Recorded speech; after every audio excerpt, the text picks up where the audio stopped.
Buenas tardes, vamos a empezar con la clase. Vamos a finalizar haciendo algunos hincapié en algunos elementos que vimos la clase anterior. Otra vez, déjenme revisar estos apuntes sin sincronizar. Ok. Estuvimos viendo el último taller 5, que era la parte de soporte. Ok.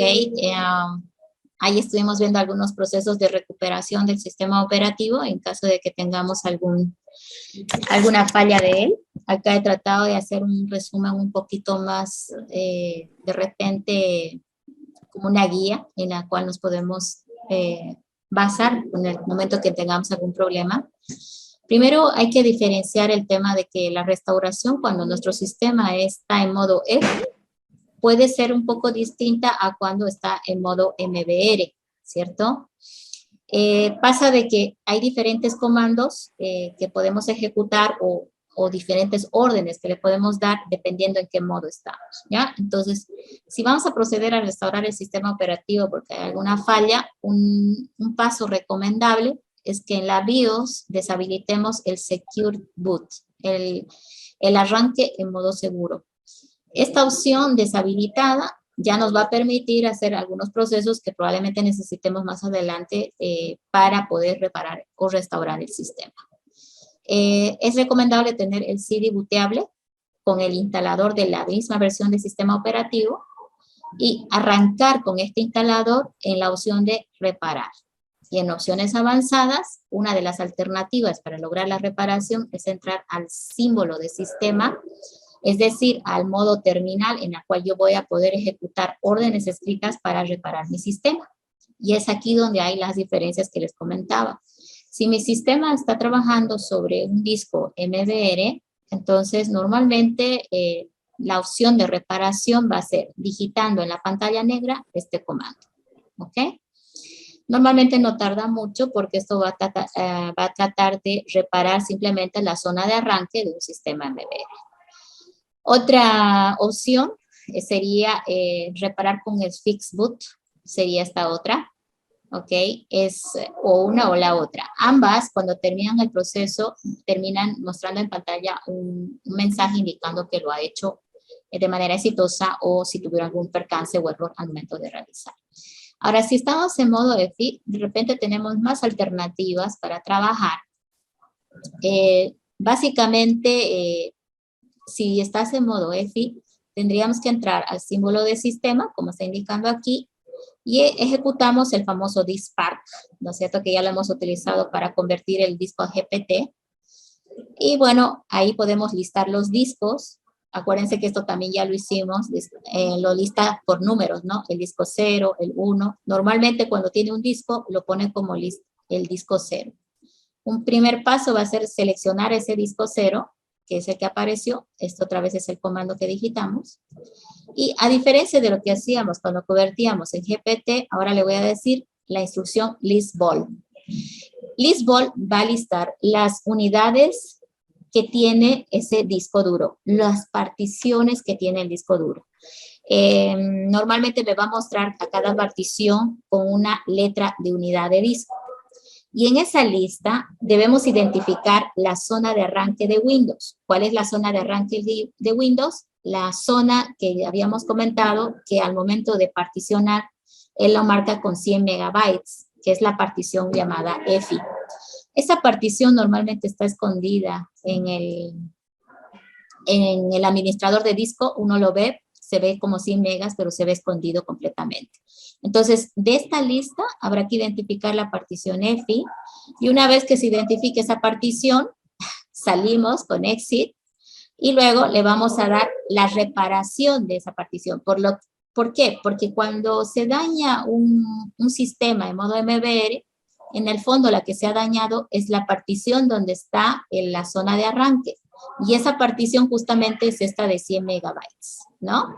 Entonces, tenemos nosotros que tomar en cuenta que nosotros para poderla reparar tendríamos que recuperar sus archivos que él tenía, que se han corrompido en todo caso. Y pues la buena noticia es que en la unidad de disco C, que es la unidad del sistema operativo, del Windows normalmente, ojo, es donde está la información. Vamos a ejecutar este comando en la misma terminal, el BCD boot, ¿sí? El BCD boot, que es la herramienta que se va a utilizar para decirle de la unidad C Windows. Ojo que en este ejemplo se está tomando en cuenta que la C es la unidad del Windows. Si en el listball que le diste acá identificas que la unidad del Windows es otra letra de unidad, pues la cambias acá nada más, ¿sí? Tomando en cuenta que C es la unidad del Windows y E es la partición donde estaba los 100 megas que creó al momento de particionar para el modo EFI, nosotros le decimos BCD boot, el comando, luego la dirección de la carpeta Windows, ¿sí? Le decimos con la opción barra S, es como un copiado que vamos a hacer con la opción barra S a la unidad del disco E con la opción F, espacio all, ¿sí? Entonces, al digitar este comando en la terminal y darle un enter, él va a mostrar que está haciendo una especie de copiado. Me va a dar un mensaje de que efectivamente lo ha hecho. El siguiente paso va a ser simplemente salir, ¿sí? Digitando exit y luego arrancará el sistema de nuevamente. Ahora, a veces esto no es tan fácil porque pese a que nosotros hemos hecho este paso que supuestamente vuelve a copiar lo que era necesario en la partición de arranque, puede ser que haya algún archivo dañino que se ha metido en esa partición de manera incorrecta o pues algún virus, etcétera. Entonces, en la mayoría de los tutores nos recomiendan formatear esta unidad. Entonces, ¿cuál es el proceso que yo haría? Tú arrancas la computadora con el DVD instalador, te entras en la opción de reparar, no, te vas a entrar, vamos a aumentar aquí, ¿sí? Apagar y volver a iniciar desde el DVD. Vamos a poner iniciar el CD como si fueras a instalar. Aquí lo estoy explicando. Iniciar el CD-DVD como si fueras a instalar de nuevo, ¿sí? Y cuando el asistente muestra las particiones de disco, ¿sí? Tú debes marcar la de 100 megas, ¿ok? La de 100 megas, acuérdate, es la zona de arranque del Windows.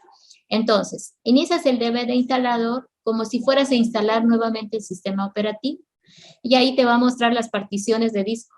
Cuando te muestre esas particiones, tú vas a ver claramente la de 100 megas, porque es bien pequeñita y básicamente no es más grande que 100 megabytes, ¿ya? Identificas esa partición que normalmente está antes de la unidad del sistema operativo y esa partición, que es la famosa zona de arranque, la formateas. Acuérdate que el instalador tiene un botón que cuando está marcada la unidad, la puedes formatear haciendo clic en el botón, ¿sí?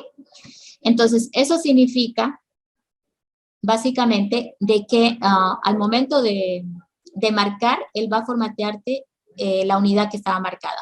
Esto es un poco peligroso, porque si te equivocas y marcas otra unidad, puedes perder tu sistema operativo. Asegúrate de marcar la de 100, que es la zona de arranque, para no tener problemas. Una vez que ya la formateas, volves a apagar y reinicias otra vez del DVD instalador y ahora sí entras por la opción de reparación. Ya no de instalación como hicimos en este paso. Estamos por reparación, entramos a opciones avanzadas y aquí ejecutamos los comandos dispart nuevamente, lo que habíamos dicho hace un momento. ¿Sí? Dispart, listamos los discos. Luego seleccionamos el disco en el cual está nuestro sistema operativo, que normalmente es el 0. Luego listamos las unidades de disco, disball, para determinar cuál es, qué letra de unidad le asignó a estos 100 megas y para determinar qué letra de unidad tiene nuestro Windows. Identificado eso, le damos el comando BCD boot con esas opciones para que de la unidad C copie a la zona de arranque todos los ficheros necesarios para que inicie. Salimos digitando exit y reiniciamos el equipo y bueno, se supone que esto debió reparar el arranque del sistema operativo, ¿ya? Entonces esto normalmente te vas a dar cuenta que es necesario cuando inicias tu máquina y aparece un mensaje de que se ha corrompido o se ha dañado o no puede iniciar el sistema. A veces no puede iniciar el sistema simplemente porque algo dañó la zona de arranque y estos serían los pasos cortos, en realidad, porque no demoras mucho y te repara el sistema completo, ¿ya? Voy a volver un poquito por acá. Entonces, eso serían las diferencias entre un arranque para MBR contra EFI. Como que es un poco más largo, es cierto, porque hay que hacer más cosas, pero es porque es pues, diferente también la forma de trabajo. El sistema EFI crea una partición para poner la zona de arranque. Este otro lo hace de otra manera y lo puede reconocer porque está en modo MBR. Ahí está el comando, ¿ya? Bueno, en resumen sería eso. Lo demás, aclaremos un poquito. La clase anterior estuvimos hablando de entrar en formas de entrar a Windows a modo reparación y he enfatizado que una de las formas más utilizadas es esta, ¿no? Usar el CD instalador del sistema operativo porque ella me va a permitir acceder a todas las herramientas de reparación que tenemos.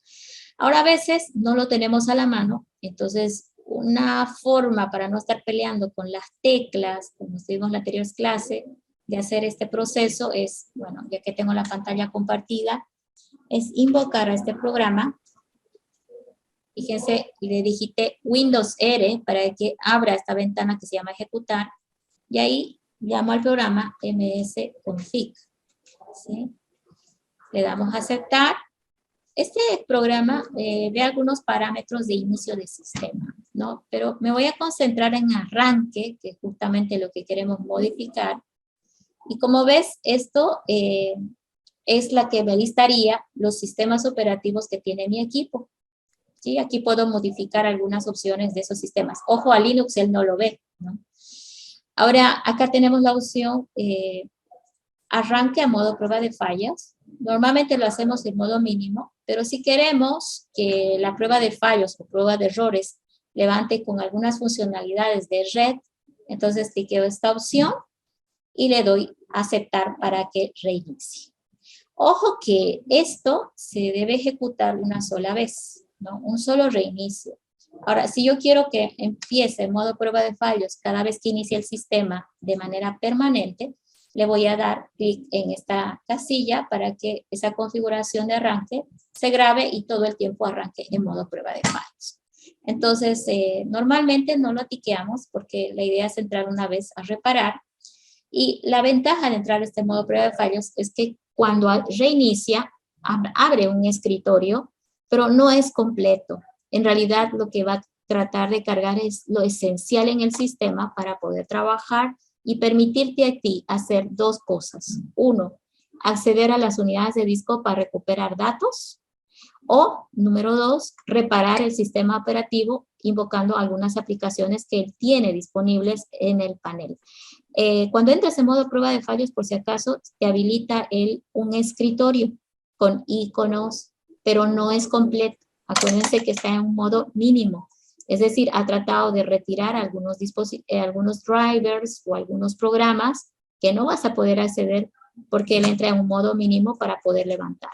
Entonces, normalmente cuando falla nuestro sistema por algún daño interno y queremos información o archivos, entramos en modo prueba de fallos y pues tratamos de recuperar la información para luego de repente reparar el sistema, ¿no? A veces, evidentemente sí es cierto, cuando entras a modo prueba de fallos, simplemente haber entrado y reiniciar el equipo soluciona el problema. Y eso es porque cuando entras a modo prueba de fallos, el sistema empieza a hacer un diagnóstico del hardware principalmente, ¿no? Y trata de recuperarse de algunos errores de manera automática.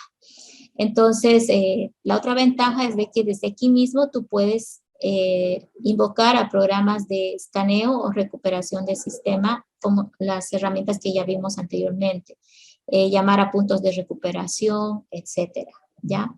Entonces, principalmente hoy en día ocupamos esta opción para entrar al sistema, sacar datos de la unidad de disco y reiniciar. Y luego, de repente, procedemos a reparar, dependiendo de qué pasó con el CD instalado, ¿ya? Ahora, si me hablan por qué pasos voy primero, bueno, normalmente yo trataría de ver el mensaje de error que sale. ¿Qué mensaje es? ¿Es el arranque? El arranque es porque cuando arranca Windows, quiere iniciar Windows, te sale el error. Ahí sabes que es el arranque.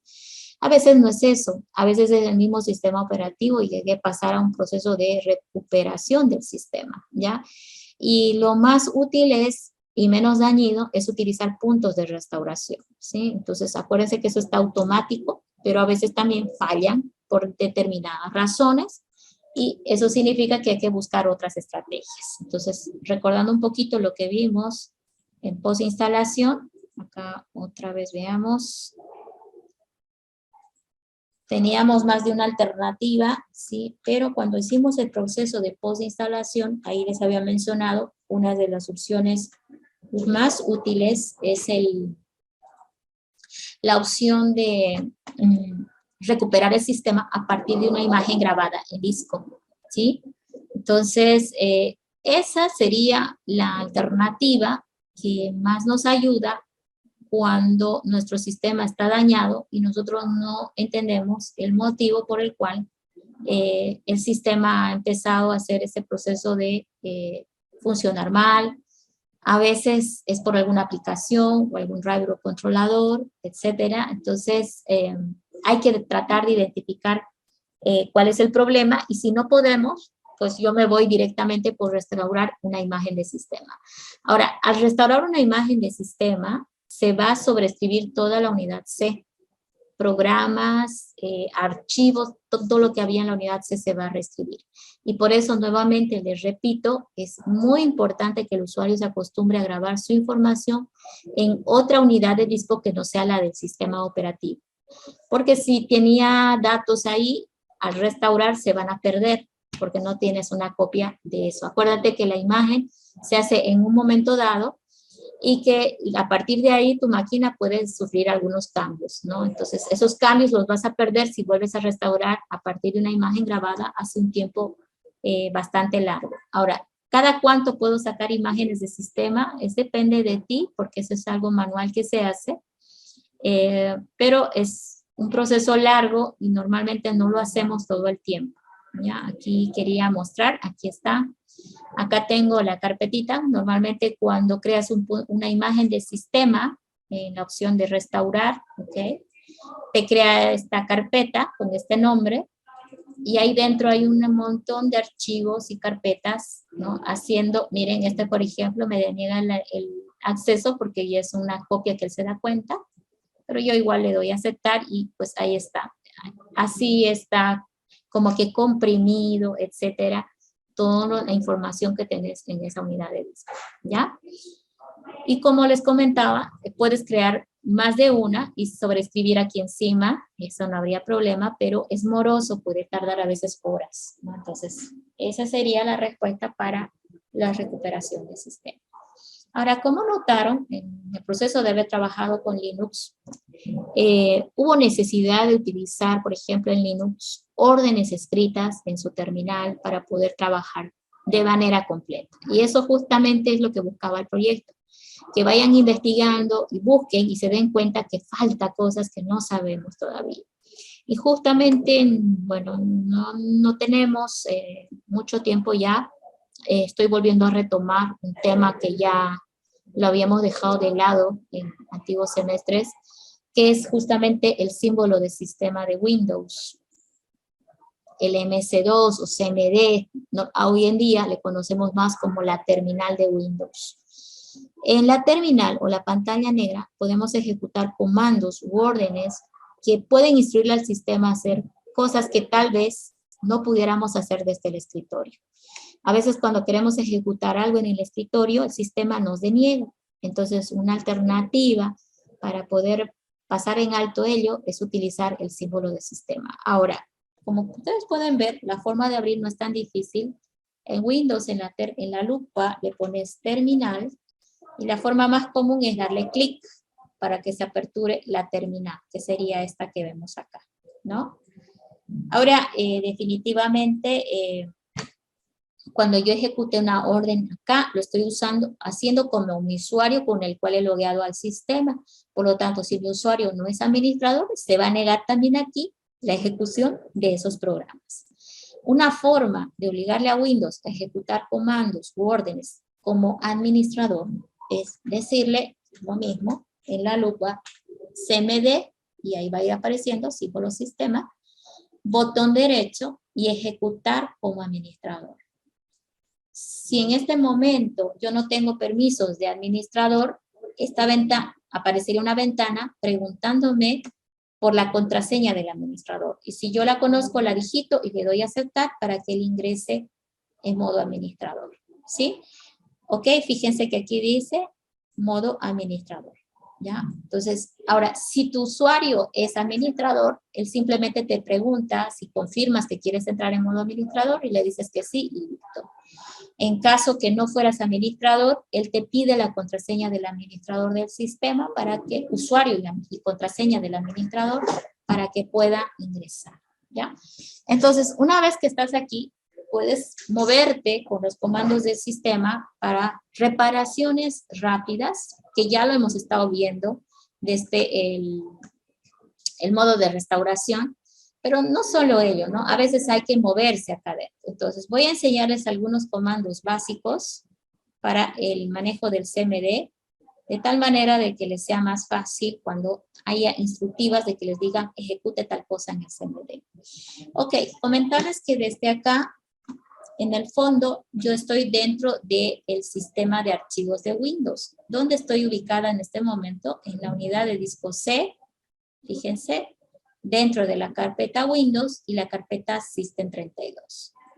Y yo me puedo cambiar a otra unidad de disco digitando la unidad de disco y dos puntitos. Entonces, fíjense cómo de estar en la unidad C, me he movido a la unidad de disco D, ¿no? Y así pudiera moverme a otras unidades, siempre y cuando esas sean válidas, ¿no? Bueno, ¿qué tal si quiero volver a esta ruta? ¿Sí? Esta es una ruta en el sistema de archivos. Entonces, en CMD podemos utilizar la instrucción cd, ¿sí? Change directory, significa cambiarse de directorio, y darle la ruta. La ruta es todo esto. Quiero ir y ubicarme otra vez en System32. Miren que no tiene botón derecho, ¿sí? Para copiar, pero sí tiene el marcado. En esta parte superior vas y tiene editar, le das copiar. Y aquí botón derecho, no, otra vez editar y pegar. ¿Sí? Entonces ahí tratar de hacerlo otra vez. Una vez más. Edición, copiar, edición, pegar. No me deja porque no lo copió bien. ¿Sí? A ver, otra vez. Bueno, para eso es mejor estar escribiendo, ¿cierto? Vamos a volver a marcar. Edición, copiar, edición, pegar. Ahí está. CD a tal ruta, Enter. Entonces, fíjate que sí se ha movido, pero no me muestra porque yo ahorita estoy en la unidad. Te voy a decir, cámbiate la unidad. Entonces, ahí está. ¿Sí? Entonces, CD me sirve para moverme de una carpeta a otra. Puedo darle la ruta y moverme. Ahorita, por ejemplo, le doy CD espacio, punto, punto. Fíjate dónde estoy ahorita. Estoy en System32. Y al decirle CD punto, punto, le estoy diciendo bajar un nivel. Es decir, que se va a poner en Windows ahora.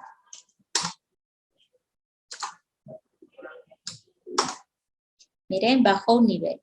Si vuelvo a decirle CD punto, punto, va a bajar otro nivel. Ahora sí estoy en la unidad C. Y ahora estando ahí también le puedo decir, quiero moverme.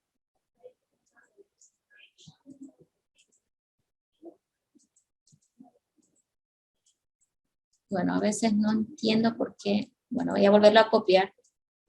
Su memoria no es muy buena. Ahí de una vez, C dos puntitos. Ojo con esa barrita. Es una barra inversa. No es la barra de división, es barra inversa. C dos puntitos, barra inversa. Windows, barra inversa, System32. Entonces al Enter él otra vez me ha ubicado en esa dirección. Entonces podemos usar el comando CD para movernos dentro del sistema de archivos de Windows, ¿ya? Bueno, existen un sinnúmero de comandos útiles. Podemos, por ejemplo, tener comandos para lo que se llama ver información del sistema. Entre los comandos que sirven para ver información del sistema, tenemos, por ejemplo, al comando ipconfig, que ya en algún momento lo vimos, ¿no? Con ipconfig puedo ver la configuración IP o de red que tiene mi máquina, ¿sí? Entonces aquí observo, hay una IP ahí asignada, una máscara, ¿sí? Una puerta de enlace, bueno, que son los elementos básicos. Y no solamente del adaptador, de un adaptador de red, sino también de los otros adaptadores de red. Aquí está la red inalámbrica. Normalmente a ustedes les debe salir de esta manera porque su red inalámbrica está conectado a un router que les distribuye internet de SHP. Yo sé que es así porque esta IP es bastante grande, ¿no? Entonces, obviamente es una IP de SHP, ¿ok? Si tú estás teniendo un router que te da internet a tu máquina, a tu celular, etcétera, en el momento que el router les asigna o les habilita, les asigna una dirección IP para que puedan tener la conexión. ¿Listo? Entonces, vamos a ver otros comandos útiles. Van dos, ¿verdad? Voy a saltar algunos elementos básicos para concentrarme en lo importante, ¿ya? Los comandos, miren, en general, Windows, Linux, etcétera, tienen tres partes normalmente.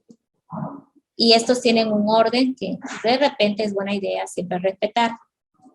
El nombre del comando siempre va primero. 2, las opciones de comando. Y 3, los parámetros o argumentos del comando. ¿Qué es cada uno? Bueno, el nombre del comando dice qué va a hacer el comando. Acuérdense, digitaba ipconfig.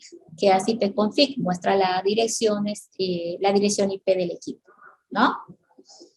Opciones del comando. Las opciones le dicen a Windows cómo va a ejecutar el comando, ¿sí? ¿Cómo lo va a hacer? Si lo quiere el comando mostrado en pantalla, si lo quiere grabado en un fichero, si lo quiere ordenado por algún motivo, o si lo quiere distribuido a lo ancho de la pantalla. O sea, la opción del comando cambia la forma de comportarse del comando, ¿sí? ¿Y qué son los parámetros? Son información importante o información adicional que el comando necesita para poder ejecutar la acción, ¿ya? Entonces, los parámetros normalmente vienen como una palabra, etcétera, que va acompañando al comando para ejecutar de la manera que se espera, ¿ya? Entonces, vamos a ver más un momentito unos ejemplos en los cuales vamos a reconocer las tres partes y comentarles que no hay que memorizar tanto en esta parte, solo memorizamos lo más importante, ¿ya? Porque la mayoría de los comandos tienen su ayuda a la cual nosotros podemos disponer cuando tengamos dudas de cómo ejecutar un comando, ¿ok? Entonces, con esta explicación, aquí vemos un comando clásico del CMD, es el comando dir, que lo que hace es listar carpetas. Este comando tiene la opción ~S, ¿ya? La opción ~S le dice a Windows que quiere que el listado sea completo, ¿ya? Que no solo muestre las carpetas, sino muestre también los ficheros que tiene adentro. Entonces, la opción del comando le dice a Windows cómo quiere que el comando dir se comporte. Quiere que se comporte mostrando toda la información completa de la carpeta. Y luego tenemos finalmente el argumento, ¿sí? El argumento que es información adicional con respecto que el comando necesita para poder ejecutar. Acá, por ejemplo, voy a interpretar un poquito el argumento. Si te das cuenta, le está dando una ruta, unidad de disco, y todos los ficheros cuyo nombre termina con .txt. ¿Sí? El asterisco es muy utilizado en el argumento. Vamos a hablar un poquito de esto porque también les va a aparecer en algunos comandos, ¿sí? El asterisco y el símbolo de interrogación son lo que llamamos nosotros comodines, ¿ya? En inglés le llaman wildcards.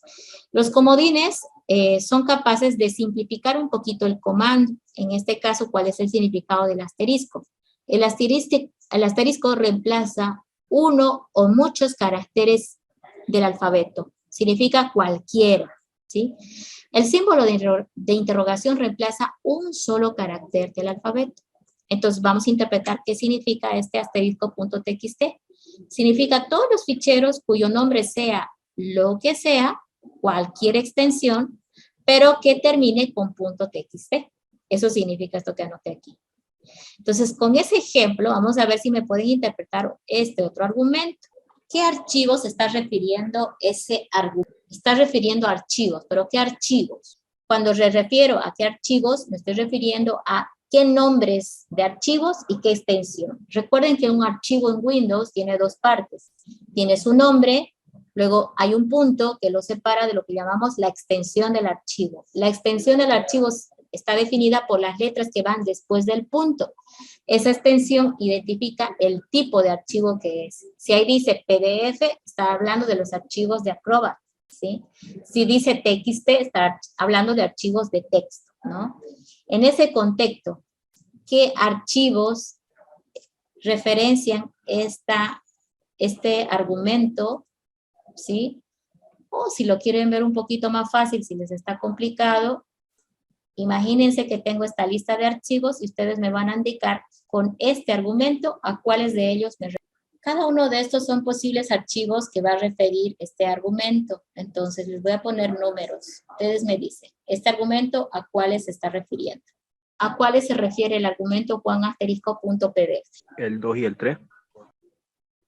El 2 me parece muy bien porque, miren, dice Juan, entonces sí o sí debe estar la palabra Juan, ¿no? Sí o sí debe estar la palabra Juan, ¿sí? Juan está aquí, asteriscos, esto puede ser el asterisco, Pérez puede ser todo el asterisco, pero punto PDF no tiene, el 1 no va. Vamos con el otro. Juan, ¿está bien? Ojo que Windows no diferencia mayúscula con minúscula, entonces no importa eso, ¿sí? Juan. El asterisco puede ser Pérez. Punto PDF. Ah, este sí está bien, ¿sí? Vamos con la 3, vamos a ver si el compañero tiene la razón, ¿sí? Juá dice. No, en la 3 no. Entonces, Juá ahí ya no fue, ¿no? Porque le falta la N, entonces esa no. Muy bien. Y la última, Juan Pet, le falta la J, porque aquí dice sí o sí con Juan, entonces no tiene, entonces tampoco va. Entonces la única sería la 2. Entonces los wildcards los van a encontrar muchas veces, no solamente en Windows, sino también en Linux, con el mismo tenor, ¿ya? Ok, con esta breve introducción a lo que es un comando, vamos a ir un poquito especificando algunos comandos útiles para ustedes. ¿No? Voy a seleccionar solo algunos porque como que no da para trabajarlos todos. Muy bien. Ok, voy a poner por acá. Creo que ya podemos irnos directo por aquí. Ok, lista de comandos. Hemos visto algunos comandos como el cd para cambiarse de ruta. Ruta es la dirección en disco. Podemos hacer aquí una ayudita para esas palabras claves. Ruta es dirección en disco. ¿Sí? Entonces, CD utilizamos para eso. También hemos visto ipconfig, configuración de red. ¿Sí? También tenemos otra serie de comandos, como por ejemplo el clear. Limpia pantalla. Otro comando útil es el atrito. Ahí van a ver que a veces la memoria del teclado es mejor, ¿no? Lo que es cambia los atributos del archivo, ¿sí? Entonces, por ejemplo, ¿cuáles son esos atributos? Ok, H es oculto, hide significa, ¿no? R es solo lectura.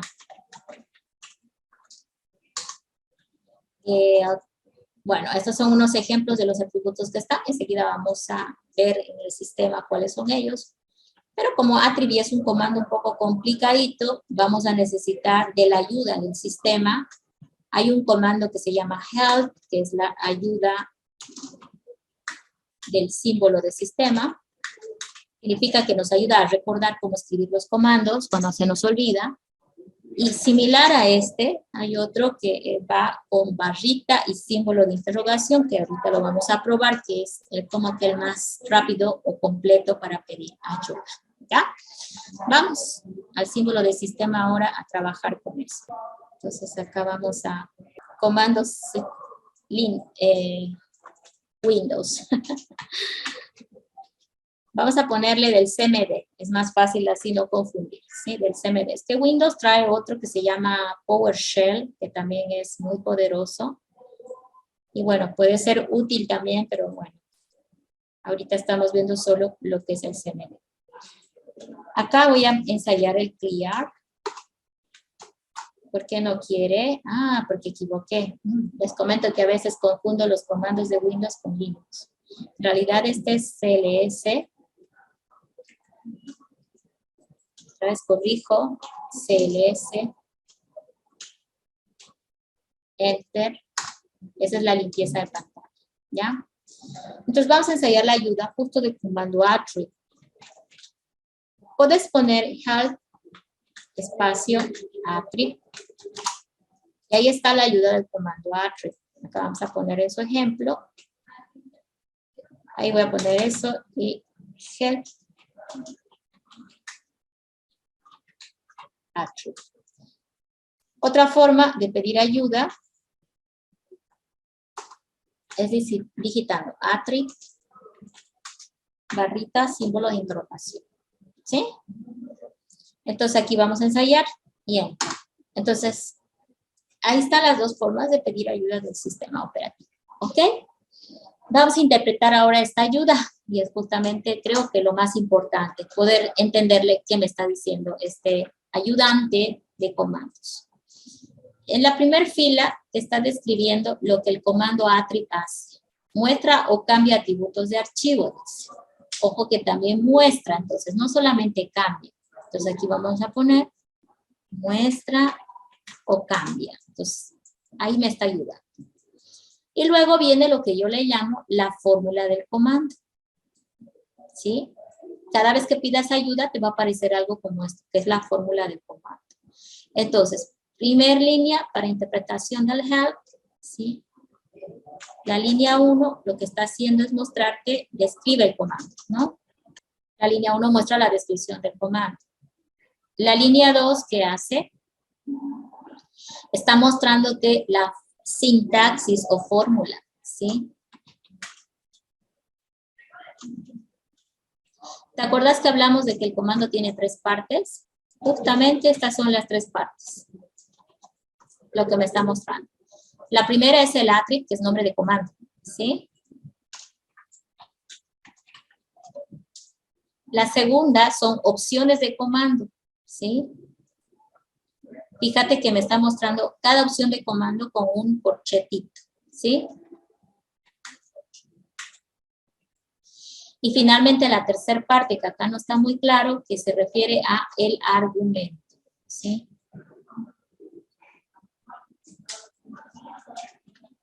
Ahora, hay comandos que no tienen necesariamente las 3 partes, ¿sí? Pero sí tiene su nombre, por si acaso, ¿sí? No necesariamente los 3, pero sí o sí tiene su nombre, ¿ya? Entonces, eso quiero esclarecer. Entonces, en el caso de la interpretación del comando attrib, ¿no? Acá dice attrib, opciones, todas estas, cada una, ojo, cada una es una opción de comando. Esta vamos a interpretar, ¿ok? Los corchetitos no se escriben en el comando, solamente son explicativos. Vamos a poner esto, a ver si ahí mejora. Ahí está. Los corchetes no se escriben. Son explicativos solamente.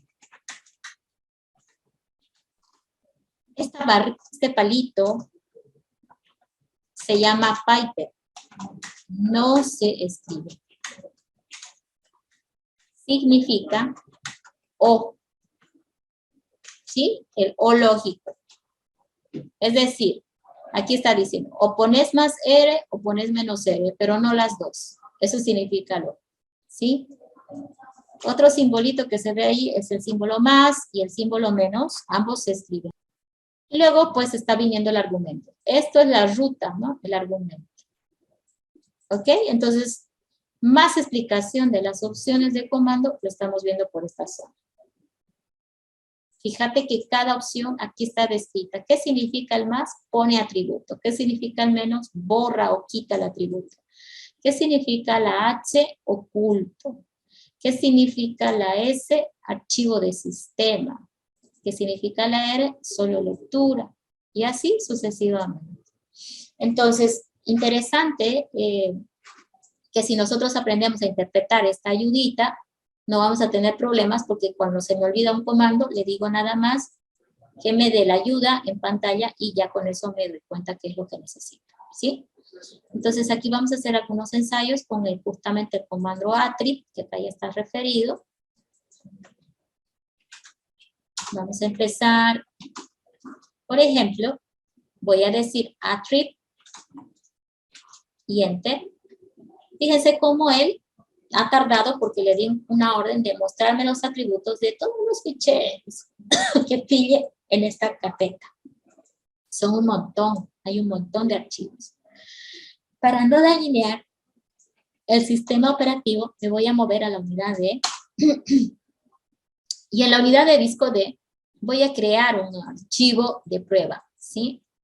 Miren, voy a escribir notepad, enter, y ahí abierto el blog de notas. Acá voy a poner hola, ¿cómo va? O sea, un archivo. Y lo voy a grabar. Cuando le dé grabar, lo voy a hacer en la unidad de disco D, le voy a poner el nombre que se llame prueba. Entonces he creado el archivo prueba en la unidad de disco D. Ya que estoy en la unidad D, le voy a dar attrib. Porque attrib muestra, así sin argumentos, sin atributos, sin nada, solo el nombre, muestra los atributos. Fíjate que el único archivo que está mostrando es este. Y dice que es un archivo. Ok, vamos a ensayar el poner atributos al fichero. Voy a volver a mostrar el comando attrib. Attrib, ahí está la ayuda de attrib. Y ahora voy a intentar, por ejemplo, este archivo prueba, ponerle el atributo de oculto, ¿sí? Entonces ahí le vamos a dar attrib. Attrib es el comando y le vamos a decir, acá dice, ¿no? Oculto es menos H para quitar y más H para poner el atributo. Entonces, más H, espacio, y luego aquí le quiero poner ese atributo a este archivo. ¿Sí? Entonces, ahí escribo D, dos puntitos, barra inversa. Ojo esa barra inversa, ¿no? Alt 92 para que salga. Prueba.txt. Enter. Él no me ha dicho nada, pero ojo, recordemos que el archivo tiene solo el atributo A de archivado, no tiene nada más, está vacío. Voy a volverle a decir que me muestre sus atributos de la carpeta, de la unidad D, ¿sí? De todos los archivos que piden D. Entonces me va a salir este archivo, pero seguro va a cambiar sus atributos. Ahí está. Miren, H. Le ha puesto el atributo de oculto. Oculto es que ya no se puede ver a la vista normal, ¿no? El fichero. ¿Ya? Entonces, también puedo moverle el atributo de solo lectura. Ahí vamos a mover, a ver, aquí. Le digo que le ponga el atributo de read only, solo lectura, que lo active. O sea que este archivo no se pueda editar. Enter. El archivo oculto no se restablece. Es por lo que, bueno, como estaba oculto, él no quiere restablecer, pero bueno, vamos a solucionarlo así. Lo voy a poner otra vez que ya no esté oculto, le voy a quitar el atributo de oculto, le quité el atributo de oculto, miren, otra vez lo voy a mirar, ya no está escondido, y ahora le voy a poner el atributo de solo lectura. Ahora sí lo aceptó, y le voy a decir, muéstrame los atributos que tienes. Fíjense cómo el atributo ahora es de solo lectura. Entonces, está un ensayo de cómo funciona el comando attrib, ¿sí? Entonces nosotros hicimos una prueba Bueno, más R, le voy a poner que es la base explicativa del archivo PLEC. Entonces, esa sería una breve introducción a lo que es el símbolo de sistema. La siguiente clase voy a escoger algunos comandos más para que terminemos esta parte. En realidad, esta última parte nos va a dar buenas ideas de cómo trabajan los comandos en otros sistemas operativos. Windows ya no usa más bueno, lo tiene disponible, como lo ven, yo puedo en Windows 10 entrar al CMD, pero tienen otra herramienta que es el PowerShell, que lo supera en mucho. ¿Ya? Es un poquito más complejo también. Actualmente seguimos usando el CMD en el sentido de que es fácil, sencillo, y nos permite ejecutar a veces órdenes que de otra manera no pudiéramos ejecutar. ¿Ya? Entonces, eso también vamos a verlo el día miércoles. ¿Ya? No sé si alguien tiene alguna pregunta. Ok, entonces con esto nos veríamos el día miércoles para la última clase que nos tocaría. Voy a tratar de sustentar un poquito mejor los ejercicios para lo que es el símbolo de sistema. El objetivo es que puedan utilizar la pantalla negra. Ya vieron que en modo reparación ejecutó comandos, ¿no? Y bueno, es una manera también de irnos entrenando cuando nos toque trabajar con Linux. ¿Listo? Bueno, váyanse preparando que el examen final es la siguiente semana. Ya el próximo lunes estaríamos hablando ya de un examen final que es el que necesitamos para el tercer parcial. Y ese tiene alta ponderación. ¿Ya? Entonces traten de ese día no faltarse, llegar a tiempo, por favor, para evitarnos problemas de espacio. ¿Ya? Aunque ahora nos van a dar el laboratorio más grande, ¿sí? Y vayan a hacer sus prácticas, ¿no? El proyecto tuvo el objetivo de que hagan la práctica y yo sé que han tenido que haber aprendido por ahí y ahorita estaríamos hablando de que solamente está pendiente lo que es básicamente la parte de soporte del sistema y pues el CMD, ¿ya? Porque en teoría ya han practicado suficiente los métodos de instalación, lo que es la posinstalación y un poquito lo que es el restaurado de los sistemas que se van dañando, ¿ya? Nos vemos entonces el miércoles, jóvenes, acá por Zoom. Yo, como siempre, les voy a escribir para que no me esperen en vano. Como ahora ya hay exámenes presenciales, entonces se me complica mucho más estar a tiempo para la clase, pero yo les voy a escribir. Les digo, en tantos minutitos nos reunimos. Nos falta una clase más. ¿Listo? Pasen buen día. Nos vemos el miércoles. Hasta luego. Hasta luego, Inge. Hasta luego, Inge. Ok, nos vemos, gracias.